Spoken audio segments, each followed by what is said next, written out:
3 недели по трагедијата во Кочани, премиерот изрази подготвеност да понесе морална одговорност. Зборуваше во свое име, а за неговите колеги од владата упати на нивна адреса за одговор. Работа на обвинителството е дали со тековната истрага за пожарот во Пулс може да бидат опфатени и актуелни функционери и одговорни лица во полицијата и другите институции, вели Мицкоски. Но премиерот е дециден дека потребен е вистински ресет, осврнувајќи се и на другите трагедии од изминатите години, како што беше тоа случај со модуларната болница во Тетово, автобусот на Бесатранс и Ласкарци. Кога веќе зборуваме за објективна истрага и одговорност, тогаш ќе треба за сите оние случаи кои што во минатото беа на брзина завршени, или да се изразам народски заташкани, да ги разгледаме од повторно. Ако цените дека треба јас да понесам оставка од морални причини, нема проблем тоа да го сторам.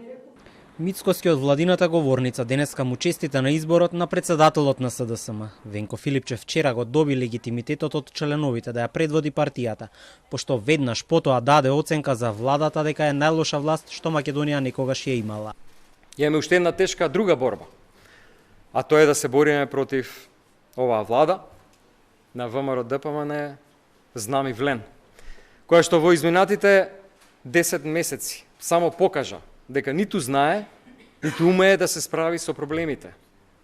Дека се што кажа, се излажа, дека не испорача ниту едно ветување. По-неспособна влада држава немала никогаш до сега.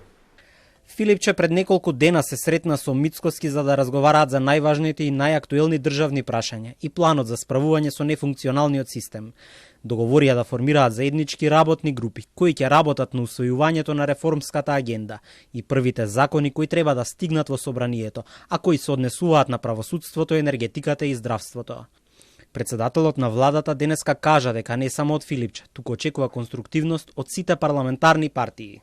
Ги чекаме мињата да ги достават од страна на СДСМ во тие два сектора, реформи во делот на владењето на правото и делот на енергетиката.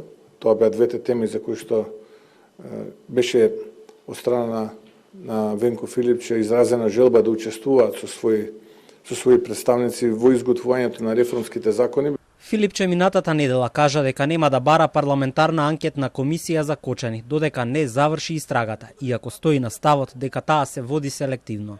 Со тоа тој негираше дека се откажал од идејата по најавите на власта, дека доколку се формира таква комисија ќе се отворат и старите случаи за модуларната болница, Ласкарци и Бесатранс.